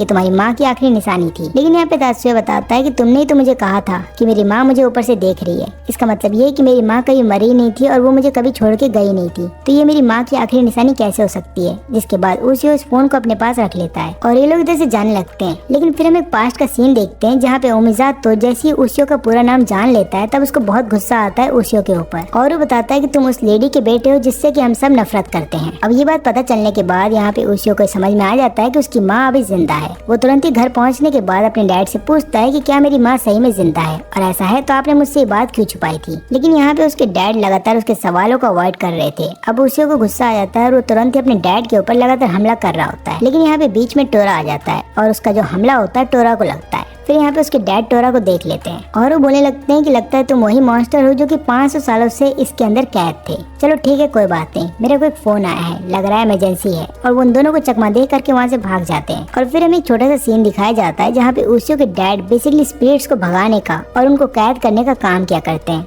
और वो एक फैमिली को स्पिरिट से आजादी दिला देते हैं और बाद में फैमिली को तसल्ली भी देते हैं कि आप लोग चिंता मत करिए, ये स्पिरिट अब आपको नहीं सताएंगी। और काम खत्म हो जाने के बाद उसियो के डैड को वहाँ से ले जाने के लिए एक हेलीकॉप्टर आता है। फिर इसके बाद उसियो के डैड यहाँ पे कुछ बूढ़े लोगों को बता रहे होते हैं कि 20 स्पेयर को आजाद कर दिया गया है। अब ये सुनने के बाद यहाँ के जितने भी एल्डर्स होते हैं ये सब चौंक जाते हैं। वो लोग पूछने लगते हैं कि ऐसा किसने किया और यहाँ पे उसियो के डैड बताते हैं कि वो किसी और ने नहीं बल्कि मेरे खुद के बेटे ने किया है। और ये बात सुनते ही यहाँ के जितने भी एल्डर्स होते हैं वो सब और भी ज्यादा गुस्से में आ जाते हैं। लेकिन तभी इन सब की बॉस जो कि एक लेडी होती है वो यहाँ पे इन सबको शांत करवा देती है और वो फिर बाद में उसियो के डैड से पूछती है कि वो स्पेयर कहाँ पे है और वो जो मॉन्स्टर जो कि उस स्पेयर के अंदर कैद था वो कहाँ चला गया। और फिर यहाँ पे उसियो के डैड बताते हैं कि वो स्पेयर मेरे बेटे के पास ही है और ऊपर से वो जो मॉन्स्टर है वो मेरे बेटे के आसपास रहता है। लेकिन तभी यहाँ पे सभी एल्डर बताते हैं कि हमने कई सारे लोगों को ट्रेन किया है ताकि वो स्पेयर को संभाल सके और ऊपर से वो लोग इतने काबिल हैं कि वो उस मॉन्स्टर को मार सकते हैं, इसलिए हमें उन सभी लोगों को भेज देना चाहिए ताकि वो सब लोग इसके बेटे के हाथ से स्पेयर को लेकर के वापस आ जाएं। लेकिन यहाँ पे उसियो के डैड बोलते हैं कि आप लोग ऐसा मत करिए, मैं खुद से अपने बेटे का टेस्ट लूंगा और मैं देखूंगा कि वो स्पेयर को संभालने के लायक है या नहीं और मैं ऊपर से ये भी देखूंगा कि वो मॉन्स्टर सही में इविल है या नहीं। और अगर मेरा बेटा मेरे टेस्ट में फेल हो जाता है तो मैं खुद ही अपने बेटे को और उस मॉन्स्टर को दोनों को ठिकाने लगा दूंगा। और यहाँ पे हम देखते हैं कि जो लेडी बॉस होती है वो बोलती है कि ठीक है तुम ऐसा कर सकते हो। अब इधर पे हम देखते हैं उसियो को जो कि सॉसेज खा रहा होता है, लेकिन तभी वहाँ पे टोरा आ जाता है और वो उसका खाना खा लेता है। फिर इसके बाद दोनों आपस में लड़ने लगते हैं, लेकिन तुरंत ही वहाँ पे उसियो के डैड आते हैं और दोनों को एक लात मारते हैं। और फिर यहाँ पे वो उसियो को समझाने लगते हैं कि तुम क्या कर रहे हो, इस स्पेयर की मदद से काफी सारे मॉन्स्टर को मारा गया है और यहाँ पे मैं क्या देखता हूँ कि तुम यहाँ पे सॉसेज का पैकेट फाड़ने के लिए स्पेयर की मदद ले रहे हो। तभी यहाँ पे उसियो बताता है कि डैड आप खुद उस स्पेयर के ऊपर खड़े हो। और इतना देख लेने के बाद उसके डैड लगातार स्पेयर से माफी मांग रहे होते हैं। फिर यहाँ पे उसे बताता है कि मुझे मेरी मॉम के बारे में जानना है, तो उसके डैड बताते हैं कि ठीक है डिनर के समय मैं तुम्हें बता दूंगा। और यहाँ पे हम कुछ लोगों को देखते हैं, ये लोग वो लोग होते हैं जिन्हें भेजा गया होता है उन एल्डर्स के द्वारा, उन बूढ़े एल्डर्स के द्वारा, जबकि लेडी ने इन सबको मना किया होता है कि अपने आदमियों को ना भेजने के लिए,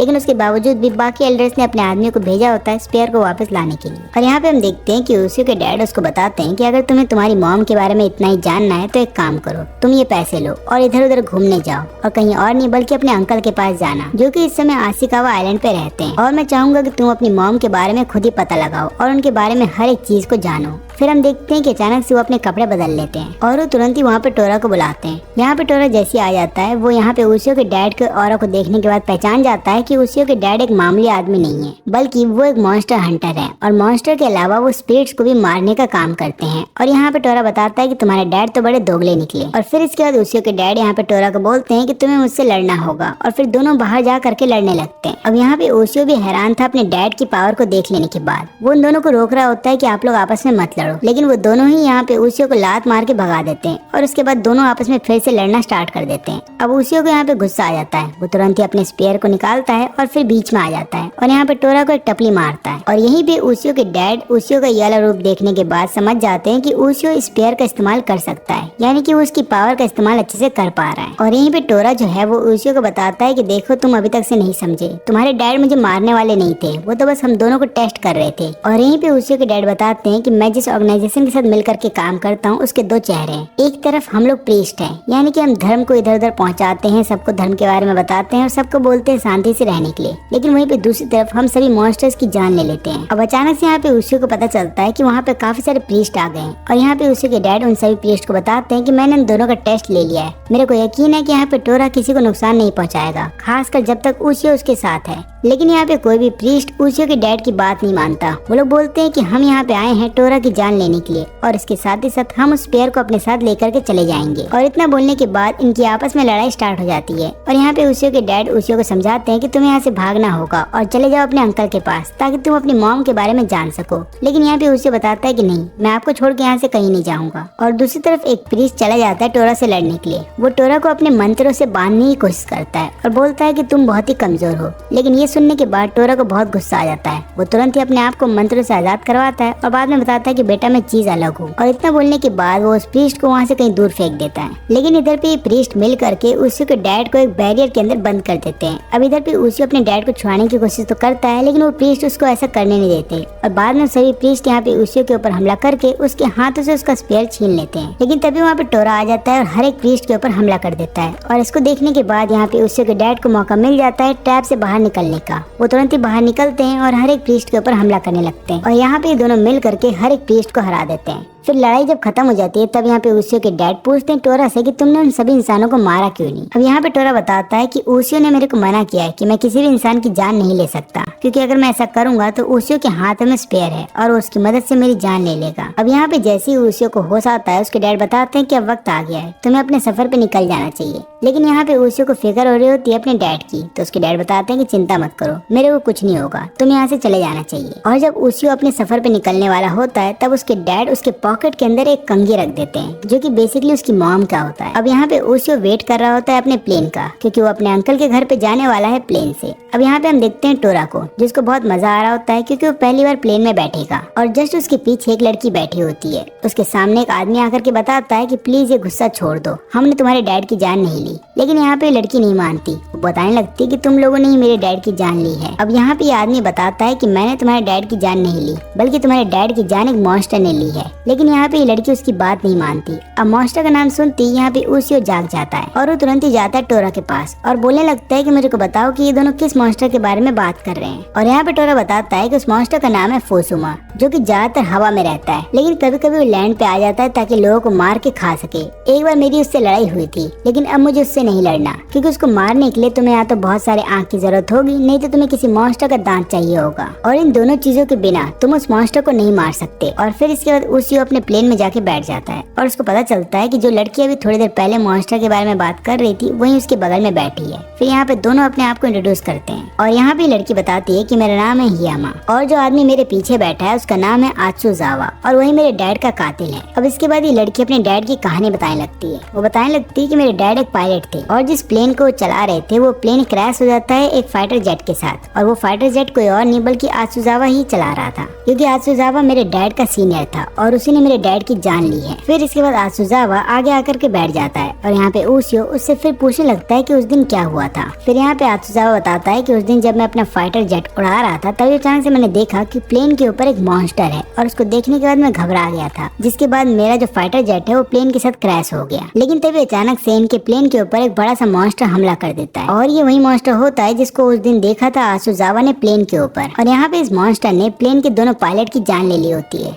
तभी अचानक से हम देखते हैं कि आत्सुजावा तुरंत ही प्लेन को चलाने के लिए जा रहा होता है ताकि प्लेन नीचे क्रैश ना हो जाए। और यहाँ पे उसियो तुरंत ही अपने स्पेयर को अपने हाथ में पकड़ लेता है और उसका टोरा को बोलता है कि जा करके उस मॉन्स्टर से लड़ो। लेकिन यहाँ पे टोरा मना कर देता है। वो बोलता है कि मैं उस मॉन्स्टर से नहीं लड़ने वाला। अब ये सुनने के बाद उसियो को बहुत गुस्सा आता है। वो तुरंत ही अपना स्पेयर लेता है और उसके पिछवाड़े में डाल देता है। अब यहाँ पे टोरा को ना चाहते हुए भी मॉन्स्टर के सामने आना पड़ता है और यहाँ पे क्योंकि मॉन्स्टर का सारा ध्यान टोरा के ऊपर चला जाता है तो आत्सुजावा को तुरंत मौका मिल जाता है प्लेन को संभालने का। और यहाँ पे टोरा लगातार अपनी लाइटनिंग स्ट्राइक, उसके बाद फायर से और काफी सारे पावरफुल मूव के जरिए हमला करता है इस मॉन्स्टर के ऊपर। लेकिन इस मॉन्स्टर पे उसके किसी भी हमले का कोई असर नहीं होता। और यहाँ पे हियामा चली जाती है आत्सुजावा के पास और माफी मांगते हुए बोलती है कि मुझे तुम्हारी बात पे विश्वास करना चाहिए था। लेकिन हम देखते हैं कि यहाँ पे आत्सुजावा तुरंत ही एयर कंट्रोल से बात करता है और उनको बोलता है कि हमें मदद चाहिए। लेकिन यहाँ पे ये लोग इनकी मदद करने के लिए मना कर देते हैं। वो लोग बताते हैं कि हमें रडार के ऊपर कुछ भी गलत नजर नहीं आ रहा और हमें ऐसा नहीं लगता कि आप लोग मुसीबत में हैं। और तभी यहाँ पे टोरा उसियो के ऊपर गुस्सा करते हुए बोलता है कि तुम उस स्पेयर के साथ क्या कर रहे हो? क्या उसके साथ झुंझुना बजाना है तुम्हें? आ जाओ मेरे साथ मिल करके लड़ो उस मॉन्स्टर से।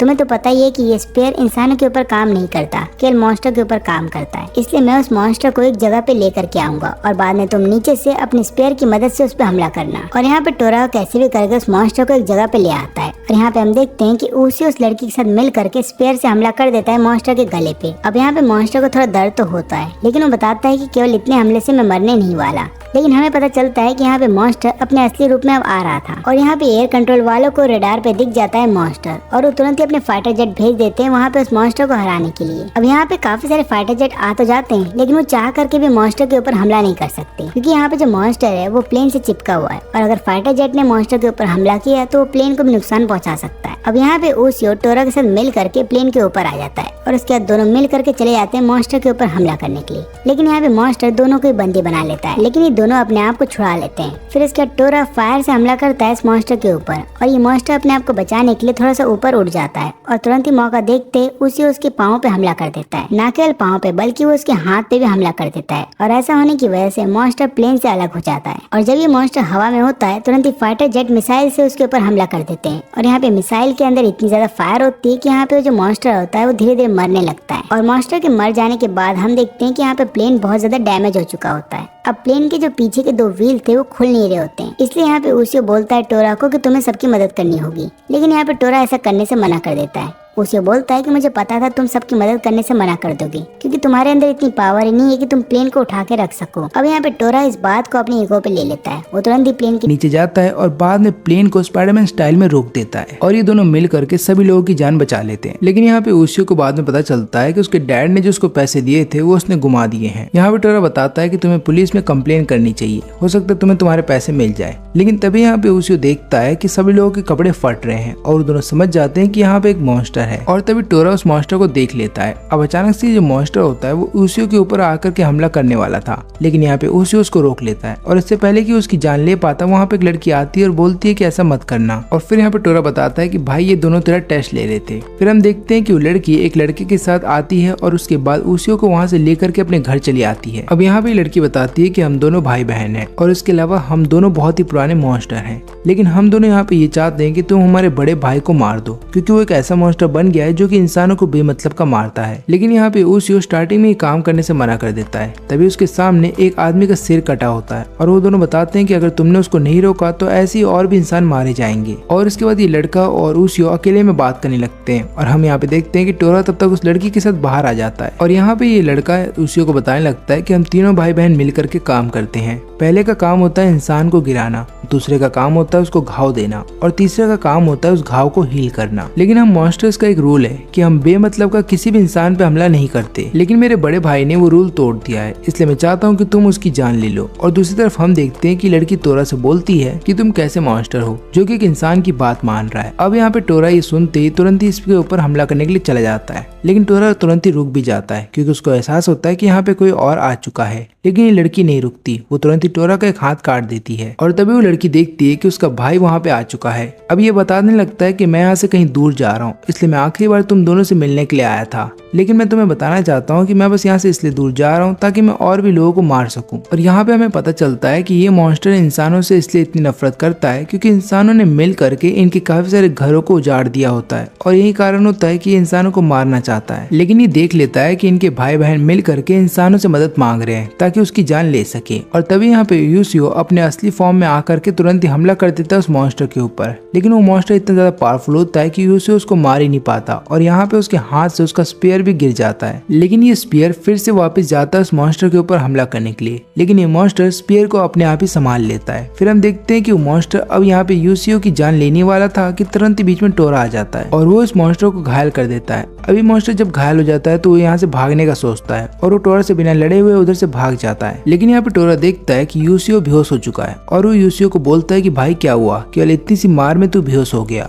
फिर बाद में ये दोनों बोलते हैं कि चिंता मत करो, हम इसको हील कर देंगे और यहाँ पे ये दोनों मिल करके उसको हील भी कर देते हैं। अब होश में आते ही यहाँ पे यूसियो बोलता है कि हमें उस मॉन्स्टर को मारना होगा और वो टोरा को अपने साथ ले जाने लगता है, लेकिन टोरा बोलता है कि मेरा एक हाथ कट चुका है। और फिर इसके बाद यहाँ पे यूसियो अपने दिमाग के सारे घोड़े दौड़ाता है और यहाँ पे टोरा की मदद कर रहा होता है ताकि उसका हाथ जुड़ जाए। और फिर उसके बाद हम देखते हैं कि सभी लोग मिल करके कंस्ट्रक्शन साइट की तरफ जा रहे होते हैं क्योंकि यहाँ पे इन दोनों को ऐसा लगता है कि इनका भाई वहाँ पे जाएगा क्योंकि वहाँ पे काफी सारे ह्यूमंस हैं और हो सकता है उनका भाई सारे ह्यूमंस को मार दे। अब इसके बाद ये दोनों अपनी स्टोरी बताने लगते हैं। वो बताने लगते हैं कि हम पहले हिदा नाम के एक प्लेस पे रहा करते थे, वो इंसानों से काफी दूर हुआ करता था और वहाँ पे ज्यादातर कोई इंसान नहीं आता था और हम लोग बहुत खुश थे। लेकिन फिर एक दिन हमने देखा कि उधर इंसान आने लगे और उन लोगों ने कंस्ट्रक्शन करके उधर पे काफी सारे जगह पे बिल्डिंग बना दी और फिर हमें एक जगह से दूसरी जगह लगातार अपना घर बदलते रहना पड़ा और यही कारण है कि हमारा जो भाई है वो इंसानों से अब नफरत करता है। अब इसके बाद ये लोग जैसे ही कंस्ट्रक्शन साइट पे पहुंचते हैं, यहाँ पे ये मॉन्स्टर तुरंत ही यूसियो पे हमला कर देता है। अब जब उसके भाई उसको रोकने के लिए जाते हैं तो वो अपने भाई बहनों के ऊपर भी हमला कर देता है, लेकिन इस बार यूसियो पूरी तैयारी में आया था। वो तुरंत ही अपने स्पीयर का इस्तेमाल करता है और यहाँ पे उस मॉन्स्टर को घायल कर देता है। फिर वो मॉन्स्टर अपने ब्लेड की मदद से काफी सारे माउंटेन्स को वहाँ पे काट देता है ताकि उनके पत्थर इनके ऊपर गिर जाएं। अब ऐसा होता भी है, लेकिन उसके बावजूद भी वो मॉन्स्टर देखता है कि ये दोनों बच गए हैं और यहाँ पे यूसियो टोरा को बोलता है कि पत्थर को उठाना बंद करो, पहले जा करके उन दोनों की मदद करो क्योंकि एक गाड़ी उन दोनों के ऊपर आ चुकी है। अब यहाँ पे टोरा गाड़ी हटाने की कोशिश तो करता है लेकिन वो ऐसा कर नहीं पाता। अब यहाँ पे यूसियो उस मॉन्स्टर को बोलता है कि अपने भाई बहनों की मदद करो, लेकिन वो मॉन्स्टर बताता है कि नहीं, मैं किसी इंसान की मदद नहीं करूंगा। फिर यहाँ पे यूसियो बोलता है कि ठीक है, अगर तुम्हें इंसानों से इतनी नफरत है तो एक काम करो, मेरी जान ले लो। और यहाँ पे मॉन्स्टर ऐसा करने वाला था, लेकिन टोरा उसे ऐसा करने से रोक देता है और वो बाद में यूसियो को बोलता है कि तुमने क्या पूरे इंसानों का ठेका लेके रखा है। लेकिन यहाँ पे यूसियो उस मॉन्स्टर को बताता है कि देखो, मुझे पता है कि जब किसी इंसान से या फिर किसी मॉन्स्टर से जब उसकी प्यारी चीज छीन ली जाती है तो उसे कैसा लगता है, क्योंकि ये चीज मैं सह चुका हूँ बचपन में। अब वो ये सारी बातें बोल ही रहा होता है कि तभी हम देखते हैं कि कुछ इंसान वहाँ पे आ जाते हैं। वो लोग इन मॉन्स्टर को देखकर बहुत ज्यादा डर जाते हैं और वो लोग यहाँ से भागने लगते हैं, लेकिन इस चक्कर में वहाँ पे आग लग जाती है। फिर यहाँ पे टोरा उस मॉन्स्टर को बोलता है कि अब तो हमारी मदद करो और ये दोनों मिल करके उस गाड़ी को इनके ऊपर से हटाने लगते हैं, लेकिन ये दोनों मिल करके भी गाड़ी को हटा नहीं पाते। फिर हम देखते हैं कि वहाँ पे काफी सारे इंसान भी आ जाते हैं। फिर वो लोग मिल करके गाड़ी को हटा लेते हैं और यहाँ पे सबकी जान बच जाती है। और फिर इसके बाद यूसियो यहाँ पे उस मॉन्स्टर को समझाने लगता है कि देखा, हर एक इंसान एक जैसा नहीं होता, कुछ अच्छे लोग भी होते हैं तो काफी सारे लोग बुरे होते हैं, लेकिन उसके बावजूद भी ये अचानक से हमला कर देता है यूसियो के ऊपर। अब यहाँ पे यूसियो को बचाने के लिए उसका जो स्पेयर होता है वो अपने आप ही काम करने लगता है और वो तुरंत ही यहाँ पे इस मॉन्स्टर की जान ले लेता है। और यहाँ पे मरने से पहले ये मॉन्स्टर बताता है कि मुझे पता है कि अब कोई भी ऐसी जगह नहीं है जो हमारे लिए सेफ हो, लेकिन वो अपने भाई बहनों को बोलता है कि तुम दोनों इंसान की तरह बन के रहना ताकि तुम दोनों एक अच्छी जिंदगी जी सको। और मैं अपनी जान इसलिए दे रहा हूँ क्योंकि मुझे पता है कि मैंने काफी सारी गलतियां की हैं और मुझे ये भी पता है कि जिस रास्ते पे मैं जा चुका था वहाँ से वापस आना अब मुमकिन नहीं है। और क्योंकि मैं ये काम करते करते लगातार थक गया था तो अब मुझे एक आराम चाहिए था और मुझे इसी से अब आराम मिलेगा, इसलिए अब मैं तुम सबको अलविदा कह के यहाँ से जा रहा हूँ। और इसके बाद ये मॉन्स्टर यहाँ पे खत्म हो जाता है और फिर अगले दिन ये दोनों एक हॉट स्प्रिंग में होते हैं ताकि अपनी बॉडी को आराम दे सके। और यहीं पे यूसियो को ऐसा लगता है कि कोई वहाँ पे गा रहा है। और फिर उसके बाद जब यूसियो उस आवाज का पीछा करता है तो वो देखता है कि वहाँ पे एक लड़की है और यहाँ पे ओशियो लगातार उस लड़की को देखता रहता है क्योंकि लड़की बहुत खूबसूरत थी। लेकिन तभी वहाँ पे टोरा आ जाता है और ओशियो को होश में लेकर के आता है। अब इन दोनों की आवाज सुनने के बाद ये लड़की देख लेती है उन दोनों को वहाँ पे और उसके बाद ये लड़की वहाँ से भाग जाती है। अब यहाँ पे ओशियो को ऐसा लगता है कि वो लड़की मेरे बारे में गलत सोचेगी, इसलिए मुझे उससे माफी मांगनी चाहिए। लेकिन यहाँ पे टोरा ओशियो को बताता है कि जिस लड़की को तुमने अभी देखा वो कोई मामूली लड़की नहीं है। अब हमें पता चलता है कि इस लड़की का नाम है साया और जब ये अपने घर पे आती है तब इसके डैड इसको डांट रहे होते हैं और बोलते हैं कि तुम्हें देर हो गई आने में। और उसके बाद ग्रैंड मदर बताती है कि मैंने तुम्हें यहाँ पे रख कर ही गलती की है, हम तुम्हें रख रहे हैं वही बहुत बड़ी बात है। इनकी बातों से ऐसा लग रहा है कि इन दोनों को इसकी कोई फिक्र नहीं है। और फिर इसके बाद ये तीनों एक रूम के पास पहुंचते हैं और यहाँ पे साया को बोला जाता है उस रूम के अंदर जाने के लिए। और हम देखते हैं कि इस रूम के अंदर एक सील लगी हुई है और साया उसी सील के अंदर आ जाती है और अंदर में हम एक लड़की को देखते हैं जिसका नाम होता है ओमामोरी। अब यहाँ पे साया उसके पास आती है और पूछती है कि तुम्हें आज कौन सा गेम खेलना है। लेकिन यहाँ पे ओमामोरी बताती है कि मुझे यहाँ से बाहर निकलना है। साया बोलने लगती है कि मैं ऐसा नहीं कर सकती। फिर इसके बाद ओमामोरी यहाँ पे साया का हाथ पकड़ लेती है। अब ऐसा करने के बाद उसे पता चल जाता है ऊसो और टोरा के बारे में और फिर वो यहाँ पे ये बोलती है कि अगर हम दोनों को यहाँ से बाहर निकलना है तो हमें उनकी मदद लेनी होगी। और यहाँ पे हम देखते हैं ऊसो और टोरा को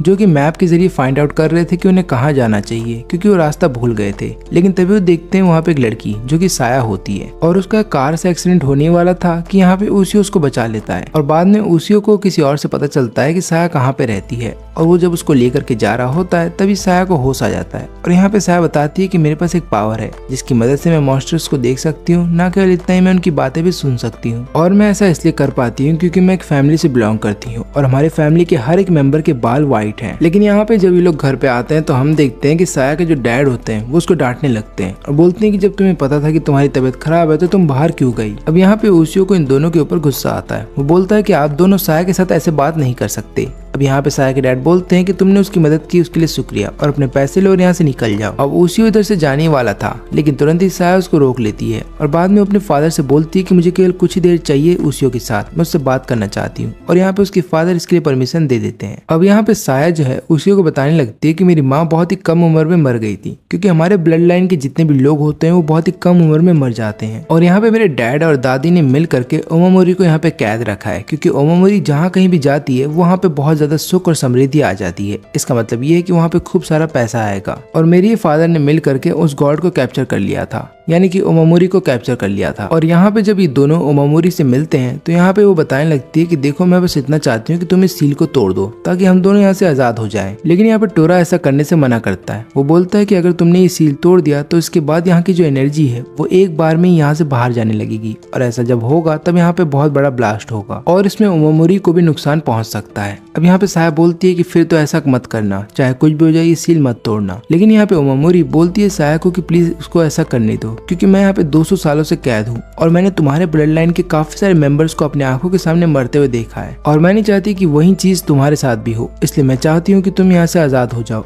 अब हम देखते हैं यहाँ पे साया के डैड को जिसको अपना एक पास्ट याद आता है। जब वो पहली बार ओमामोरी से मिला था तब यहाँ पे ओमामोरी बताती है कि देखो मुझे छुड़ाने के लिए एक आदमी आएगा जिसके पास एक स्पेयर होगा और उसके पास एक मॉन्स्टर भी होगा और जब वो मेरे को यहाँ से छुड़ा ले जाएगा तब तुम्हारी सारी संपत्ति नष्ट हो जाएगी। और फिर यहाँ पे साया के डैड को याद आता है कि ऊसियो के पास एक स्पेयर है और इसलिए वो तुरंत ही चले जाते हैं ऊसियो को मारने के लिए। और यहाँ पे वो जैसे ही ऊसियो को देखते हैं उनके ऊपर अटैक कर देते हैं। अब यहाँ पे दोनों आपस में लड़ रहे होते हैं लेकिन फिर ऊसियो चले जाता है सील को तोड़ने के लिए और साया ऐसा करने से मना कर देती है क्योंकि उसका ऐसा मानना था कि अगर सील को तोड़ने से ओमामोरी को कोई भी नुकसान पहुंचता है तो उसके बाद वो किससे बात करेगी क्योंकि एक ओमामोरी है जिसके साथ वो अपनी दिल की बात कर सकती है। अब हम देखते हैं कि यहाँ पे ऊसियो को काफी सारे लोग आकर के पकड़ लेते हैं और तभी साया के डैड उसकी जान लेने वाले थे लेकिन तुरंत ही वहाँ पे टोरा आता है और उनके स्वॉर्ड को काट देता है और उसके बाद वो बैरियर के अंदर एंटर करने जा रहा होता है और वो यहाँ पे ऊसियो को बोलता है कि मैं उस बैरियर के अंदर जा रहा हूँ ताकि मैं ओमामोरी की जान बचा सकूं, लेकिन तब तक तुम कोशिश करो कि तुम बैरियर को तोड़ दो। और यहाँ पे ऊसियो तुरंत ही केवल एक हमले के अंदर उस सील को तोड़ देता है और ऐसा होने के बाद वहाँ पे एक बहुत बड़ा ब्लास्ट होता है और यहाँ पे टोरा ओमामोरी को बचा लेता है। लेकिन फिर ओमामोरी आजाद हो जाती है जिसके बाद वो यहाँ से चली जाती है। लेकिन ओमामोरी अभी भी साया के साथ ही होती है, बस फर्क इतना है कि साया उसको देख नहीं पाएगी।